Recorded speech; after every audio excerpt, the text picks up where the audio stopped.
এখন আমাদের মধ্যে উপস্থিত আছে সোনার গৌরাঙ্গের স্বনামধন্য প্রভুপাদ স্বরূপ দামোদর গোস্বামী মহোদয়। আমি আবেদন জানাবো দু কথা প্রকাশ করার জন্য।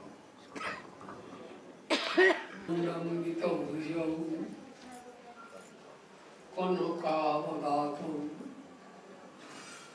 সংকীর্তনৈকপিতরো কোমলায়তাক্ষো বিশ্বম্ভরো বিজবরো যুগধর্মপারো বন্দে জগত প্রিয়করো পূর্ণাবতারো। প্রভাত প্রাণগোপাল গোস্বামীর চরণাশ্রিত ব্রজেন পাঠক দীর্ঘদিন আমাদের সোনার গৌরাঙ্গ এবং শ্রীবাসঙ্গন মন্দিরে কীর্তন করেছেন।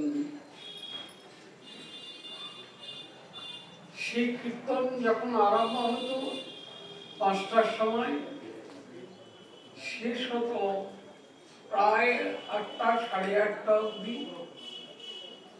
একটা শ্রোতা নড়তো না।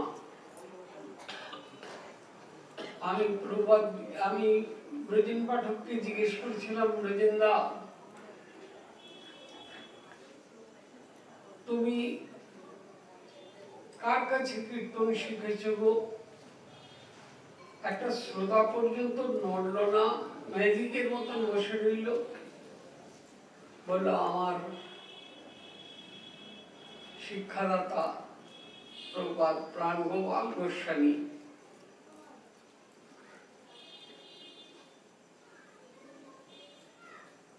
সম্ভবত নিত্যর প্রপিতামহ।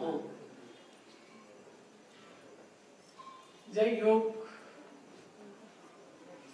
সেখানে ব্রজেনদা একটা কীর্তন গাইছেন, প্রভুপাদেরই লেখা।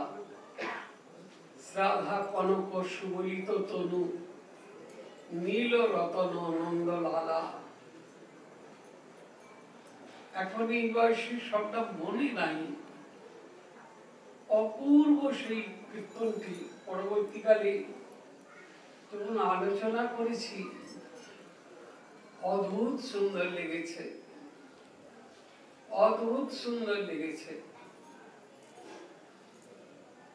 প্রভুপাদ প্রাণগোপাল কীর্তনের একটা নতুন ঘরানা তৈরি করে দিয়েছেন। আমার বৃদ্ধ প্রপিতামহ নবদ্বীপ চাঁদ প্রভু চৈতন্য মঙ্গল গেয়েছেন ঠিক, কোল করতাল থাকতো, চামর থাকতো, চরণে নূপুর থাকতো। এই চৈতন্য মঙ্গল কীর্তনে আমি সেগুলো দেখেওছি, আমাদের বাড়িতে ছিল।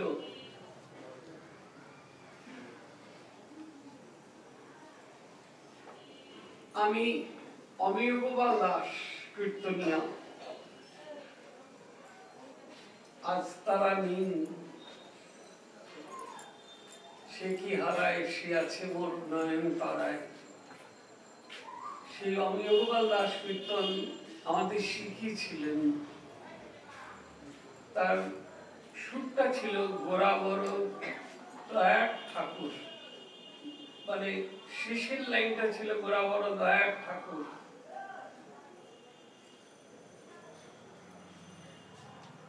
এই লোচন দাস নরহরি সরকার ঠাকুরের আশ্রিত। শ্রীখণ্ডে বৃন্দাবনে মধুমতি নাম ছিল যার, এবি হইলা সেই জন নরহরি সরকার। সেই চরণের আশ্রিত ছিলেন লোচন দাস। এখনো শ্রীখণ্ডে গেলে দেখা যায় নরহরি যেখানে বসে চৈতন্য মঙ্গলটি লিখেছিলেন, লিখে গুরুদেবকে দেখিয়েছিলেন সরকার ঠাকুরকে। সরকার ঠাকুর বলেছিলেন, তোমার এই গ্রন্থটা ঠিক হলো না ভুল হলো আমি বলতে পারবো না। বলে কে বলবে? বলে তুমি নবদ্বীপ যাও, মা বিষ্ণুপ্রিয়া দেবীকে শোনাও। বিষ্ণুপ্রিয়া দেবী শুনছেন। প্রসঙ্গত বলিনি, মহাপ্রভু সন্ন্যাসের পর কোন স্ত্রীলোক তো নয়, কোন পুরুষ পর্যন্ত, কোন পুরুষ নয়, কোন স্ত্রীলোক পর্যন্ত মায়ের মুখ দেখতে পেত না। মা পর্দার উপাসে এসে দাঁড়াতেন। লোচন দাস গিয়ে বললেন, মা আমি গৌরাঙ্গ সুন্দরীর নামে একটা মঙ্গল কীর্তন করেছি আমার গুরুদেবের কৃপায়, মা তুমি যদি একটু দেখে দাও। বললেন, বল লোচন বল। সেইখানে লোচন দাস বর্ণনা করছেন যে বিষ্ণুপ্রিয়া দেবীর সঙ্গে বিয়ে হয়ে গেছে মহাপ্রভুর, একে বিশ্বম্ভর তাতে বিয়ের বর, বিবাহ হয়ে গেছে। বর বউ ছাজনাতলা থেকে বাসর ঘরে ঢুকছেন। তখনকার দিনে দরজাগুলো তো ছোট ছোট ছিল। খুব সুন্দর মাথা নিচু করে ঢুকে গেছেন। বিষ্ণুপ্রিয়া দেবী মাথায় ঘোমটা দিয়ে পিছনে যেতে গিয়ে চৌকাটে, ওই ছোট দরজাটার চৌকাটে তার দক্ষিণ চরণের বুড়ো আঙুলটা আঘাত খেয়েছে, রক্ত বেরোচ্ছে। বিষ্ণুপ্রিয়া দেবী রক্ত দেখে না জানি কোন অমঙ্গল এই আশঙ্কায় থমকে গেছেন। প্রভু তো এগিয়ে গেছেন, চাদরে টান পড়েছে। চাদরে টান পড়ে কেন?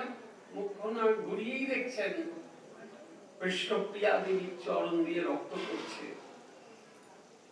তাড়াতাড়ি করে কাপড়ের একটা খুঁট, ওই চাদরের একটা খুঁট ছিঁড়ে নিয়ে বিষ্ণুপ্রিয়া দেবীর চরণেতে ওটা বেঁধে দিচ্ছেন, ব্যান্ডেজ বাঁধার মতন। তখন বিষ্ণুপ্রিয়া দেবী লজ্জা জড়িত কণ্ঠে আপনাদের ধামেশ্বরকে বলছেন, প্রাণনাথ তুমি আমার চরণে হাত দিলে, তাকে বিয়ে বাড়ি লোকজন, আমার সখী কাঞ্চনা, বাবা মা সবাই রয়েছে, এক বাড়ি লোক, বিয়ে বাড়ি, তুমি আমার চরণে হাত দিলে, ওরা কি ভাববে? চরণে খুঁটটা বেঁধেই বহু সুন্দর উঠে দাঁড়িয়ে বলছে, দেখো প্রিয়াজি, বিষ্ণুপ্রিয়া দেবীকে বিষ্ণুপ্রিয়া বলে ডাকতেন না, প্রিয়াজি। জি শব্দটা সম্মান সূচক, যেমন গান্ধীজি তেমনি প্রিয়াজি। বলে, দেখো প্রিয়াজি, আমি যে তোমার চরণে হাত দিলাম, এটা শুধু তুমি দেখলে আর আমি দেখলাম, আর কেউ দেখছে না।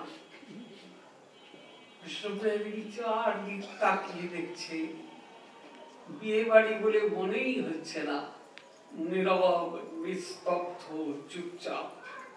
চরণটা বেঁধে দিয়ে উঠে দাঁড়াতেই, ওইটা দেখার পরেই দেখছেন আলো জ্বলে উঠেছে, সবাই গুরু দিচ্ছে, জয় গৌর বিষ্ণুপ্রিয়া বলে সবাই ডাকছে।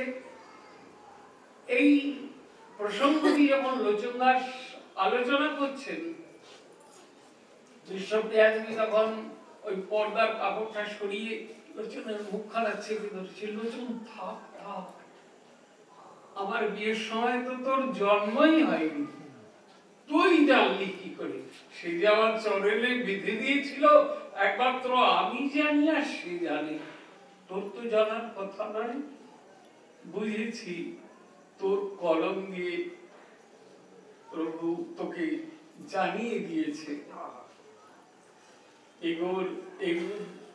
এ গ্রন্থ লিখায় বলে মদন মোহন, ঠিক তেমনি এ গ্রন্থ গৌর সুন্দর লিখে দিয়েছেন। তুই গুরু আদেশে লিখেছিস, গুরুচরণ আশ্রয় করে এটা লিখিয়ে দিয়েছে। তখন লোচন দাসকে বলেছিলেন, লোচন রে, তোর এরপর চৈতন্য মঙ্গল যখন কীর্তন করবি তখন হাতে চামর নিয়ে কীর্তন করবি। আমার এই কথাটা মনে পড়লে ঘেমে যাই আমি, ওই জন্য চামর দিয়ে আমায় ঠান্ডা করবি। অদ্যাবধি লোচন দাসের চৈতন্য মঙ্গল যখন গাওয়া হয় তখন চামর দিয়ে গাওয়া হয়, মানে চামরটা বেজন করা হয়। এই ছিল মা বিষ্ণুপ্রিয়া দেবী। এখনো সেই গৌর সুন্দর আছেন, এখনো গৌর সুন্দরের সেই পাদুকা আছেন নামেশ্বরে। এখনো প্রভু মদন গোপাল শ্রীমন্দির থেকে ধামেশ্বরে যাওয়া হয়, ধামেশ্বরের আজ্ঞা মালা নিয়ে আসা হয়। সুতরাং এই প্রসঙ্গ লোচন দাস যেমন একটা করেছেন, তেমনি প্রাণগোপাল প্রভু ওই বরিজেন পাঠককে দিয়ে আর একটা ঘরানায় তৈরি করেছে, এবং বরিজেন পাঠক থেকে শিখেছেন নিমাই চাঁদ রায়, বংশীধর গোস্বামী। তাদের কথা ভুলে গেলেও চলবে না।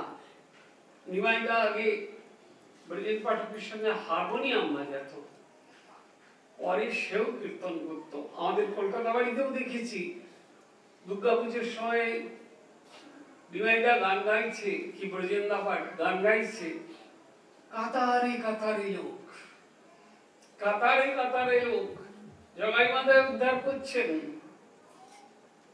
এমন সুন্দর করে আলতাটাকে সাজিয়েছেন চাচর চুলে ব্রজেন্দা, যেই আঘাত করছেন উপরে পড়েই তুলছেন, এখানটা যে চাপ দিচ্ছেন রক্তটা পড়ছে, লোকে মানে অবাক হয়ে দেখছে। এই ছিল আমার প্রাণগোপাল প্রভু।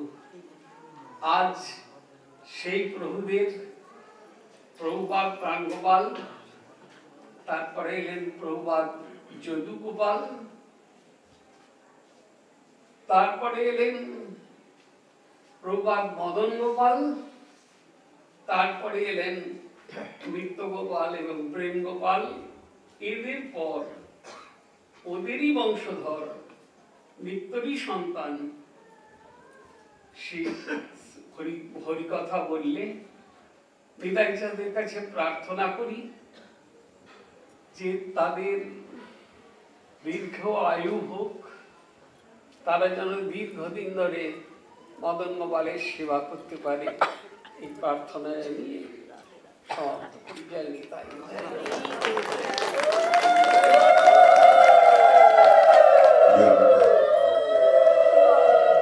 সুরসিক এবং তাত্ত্বিক বক্তা স্বরূপে প্রভুপাদ স্বরূপ দামোদর গোস্বামী শ্রীধাম নবদ্বীপে তথা বাইরে সমাদৃত, তার বক্তব্যের প্রশংসা করা এটা বাতুলতা। চিরকাল আমি স্বরূপদার শ্রীপাঠ শোনার সৌভাগ্য আমার হয়নি। আমি স্বরূপদার বক্তব্য এখানেই এই গুরু নির্জন মহামহোৎসবের আসরেই শ্রবণ করেছি। পূর্বে দুবার আমার পিতা প্রভু দেহ রক্ষা করার পরে দুইবার স্মরণ সভাতে ওইখানে স্টেজে প্রভুপাদ স্বরূপ দামোদর গোস্বামী উপস্থিত ছিলেন এবং তার সেই অপূর্ব মানে রসপূর্ণ বক্তব্য সকলের হৃদয়ে এক বিশেষ স্থান অধিকার করেছে। তার চরণে আমার ধন্যবাদ প্রণতি।